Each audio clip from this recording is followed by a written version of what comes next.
क्या आप जानते हैं हर साल जानवरों की लगभग 2000 प्रजातियां विलुप्त हो जाती हैं। आधुनिक विज्ञान और प्रौद्योगिकी को धन्यवाद, जीव वैज्ञानिकों ने एक ऐसा विज्ञान विकसित किया है जिसे डी विलुप्ति कहा जाता है। यह मूल रूप से विलुप्त जानवरों के डीएनए का उपयोग करके उन्हें वापस अपने अस्तित्व में लाने के लिए है। आपको क्या लगता है, विलुप्त जानवरों को वापस लाना सही है या गलत? यह एक अलग सवाल है, लेकिन यह बहुत आश्चर्यजनक है कि हम आज की इस तकनीक के साथ ऐसा कर सकते हैं। तो आइए कुछ विलुप्त जानवरों पर एक नजर डालते हैं जो एक दिन हमारे साथ इस दुनिया में अपना अस्तित्व दोबारा कायम कर सकते हैं। Woolly mammoth. इस तथ्य के बावजूद कि आज तक किसी भी इंसान ने ऊनी मेमथ नहीं देखे हैं, लेकिन हम सभी जानते हैं कि वे कैसे दिखाई देते हैं। वे मूल रूप से दांत वाले विशालकाय प्यारे हाथी है। साइबेरिया में मेमथ के दिखाई देने की कई अफवाहें भी आई है। विज्ञान का कहना है कि ऊनी मेमथ कई सालों पहले ही विलुप्त हो गए। विशेषज्ञों का मानना है कि वे हिमयुग के दौरान विलुप्त हो गए, लेकिन हाल ही के शोध से पता चला है कि 4000 साल पहले तकरीबन 1000 ऊनी मेमथ रंगेल द्वीप पर रहते थे, जो कि आर्कटिक महासागर में स्थित एक छोटा सा द्वीप है। वैज्ञानिक रेंगल द्वीप पर पाए जाने वाले वूली मेमथ के अवशेषों का उपयोग करके उन्हें वापस अस्तित्व में लाने का प्रयास कर रहे हैं। मेमथ ठंडी जलवायु में रहते थे। उनके बहुत से अवशेष 1997 से प्राप्त किए जा चुके हैं। वैज्ञानिकों को इस खोज से बहुत सारी मूल्य जानकारी भी मिली थी। वे वूली मेमथ का डीएनए निकालने में सक्षम थे और स्टेम सेल तकनीक का उपयोग करके वे इन्हें जल्दी ही अस्तित्व में ला सकते हैं। तो शायद आपको आने वाले कुछ सालों में मेमथ जिंदा देखने को मिल जाए। ऐसा भी माना जाता है कि इंसानों ने दांत के लिए इनका शिकार किया और वे विलुप्त हो गए। वैज्ञानिक मेमथ के डीएनए को दूसरे हाथी जो वर्तमान में जीवित है उनके साथ मिलाकर और प्रजनन का उपयोग करके एक संकर ऊनी मेमथ हाथी बना सकते हैं। डोडो पक्षी भी हाल ही में विलुप्त हो गए। यह पक्षी मॉरिशस के द्वीप पर रहते थे और ये गूंगे होते थे।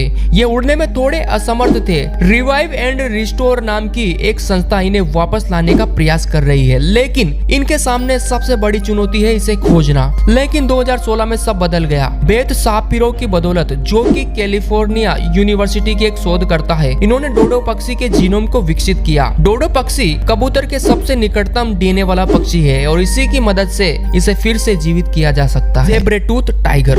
कार्टून हिमयुग वाली फिल्मों के सबटूथ टाइगर से तो आप परिचित होंगे ही। वे आज के टाइगर के जैसे ही थे, लेकिन उनके मुंह में 2 विशाल नुकीले दांत हुआ करते थे। ये भी ली प्लेस्टोसिन युग के दौरान बर्फीले एरिया में उत्तर और दक्षिणी अमेरिका में पाए जाते थे, लेकिन वे लगभग 10,000 साल पहले विलुप्त हो गए और इसका एक बड़ा कारण जलवायु परिवर्तन था। इसके अलावा शिकार भी इनके विलुप्त होने का एक बड़ा कारण रहा। इनकी हड्डियों के अवशेष आज भी बर्फ में जमे हैं और इसी कारण हम इन्हें वापस ला सकते हैं। वास्तव में ये टाइगर से संबंधित नहीं है, बल्कि ये अफ्रीकी शेर के निकटतम रिश्तेदार है। शोधकर्ताओं का कहना है कि इन्हें जल्दी ही वापस लाया जाएगा, लेकिन कुछ शोधकर्ताओं का कहना यह भी है कि इस जानवर को वापस लाने का कोई फायदा नहीं, क्योंकि ये आकार में बेहद विशाल है और इंसानों के लिए बेहद खतरनाक साबित हो सकते हैं। Giant elk. The giant elk, जिसे आयरिश एल्क के नाम से भी जाना जाता है, लगभग 13,000 साल पहले विलुप्त हो चुके थे। वे मुख्य रूप से यूरेशिया और उत्तरी अफ्रीका में पाए जाते थे। इसके कई अवशेष आयरलैंड में भी पाए गए। इस जानवर के सबसे समान जीवित रिश्तेदार हिरन है और इनके डीएनए की मदद से इसे वापस जीवित किया जा सकता है। मोआ डोडो की तरह ही एक घास काटने वाला विलुप्त पक्षी है जो उड़ नहीं सकता। ये बेहद विशाल होते थे। इनका वजन 510 पाउंड था। वे हाल ही में 1600 के दशक में विलुप्त हो गए। ये न्यूजीलैंड में रहते थे।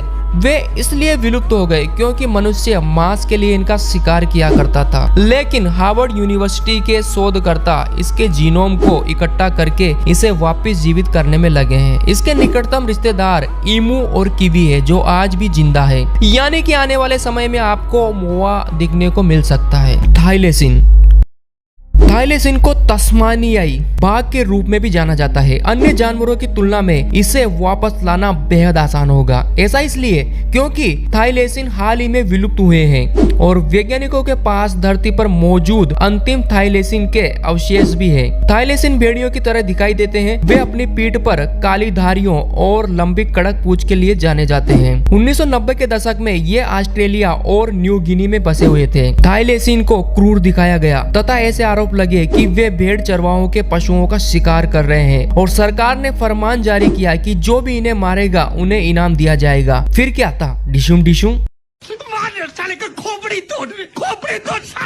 आखिरी थाईलेसिन 1939 में मारा गया। इसे देखभाल के लिए ऑस्ट्रेलिया के एक चिड़ियाघर में रखा गया था। जहां इसे रखा गया वहां दोपहर में खोलती गर्मी और रात में तापमान बेहद ठंडा हो जाता था। सैडली दुनिया का आखिरी थाईलेसिन खत्म हो गया, लेकिन अभी भी हमारे पास थाईलेसिन जीनोम है, यानी कि इस डीएनए को भेड़िए के साथ मिलाकर थाईलोसिनेम को वापस अस्तित्व में लाया जा सकता है। इंसान भी क्या कमाल का गिरगिट है। पहले तो अपने स्वार्थ के लिए इन्हें मार देता है और फिर खुद ही भगवान बनकर इन्हें बचा रहा है। Bloody silly human.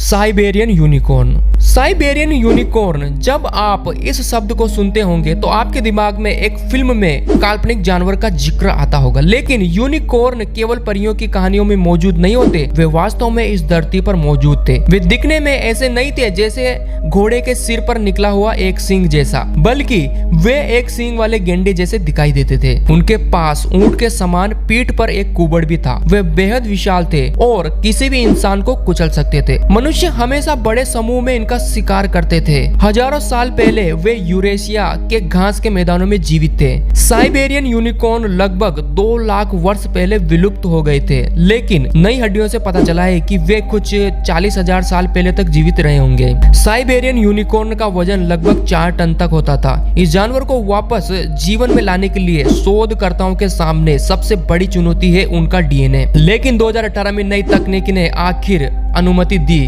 कि साइबेरियन यूनिकॉर्न को अस्तित्व में लाया जाए। हालांकि वे विलुप्त क्यों हो गए, इसके पीछे शोधकर्ताओं का कहना है कि शुरुआत में इंसानों के साथ ही वे धरती पर मौजूद थे। वे बेहद नखरीले होते थे। वे बेहद सूखी और सख्त घास खाते थे, लेकिन समय के साथ जलवायु बदल गई और पूरे घास के मैदान बर्फ की परत से ढक गए और भूख के कारण ये मारे गए। अब संभावना ये है कि राइनो यानी कि गेंडे जो वर्तमान में धरती पर जीवित है, उनके डीएनए के साथ साइबेरिया यूनिकॉर्न के डीएनए को विलय करके इसे फिर से जिंदा किया जा सकता है। या विज्ञान की मदद से हम अपनी गलतियों को सुधार सकते हैं, वो विलुप्त प्रजाति को वापस ला सकते हैं। इस बात को लेकर वैज्ञानिकों में बहस है। तो आपको क्या लगता है, विलुप्त जानवरों को वापस लाने का ये विचार सही है या गलत? कमेंट में बता देना। ऐसे मिस्टीरियस और अमेजिंग वीडियो को देखने के लिए चैनल को सब्सक्राइब कर देना। सी यू नेक्स्ट टाइम।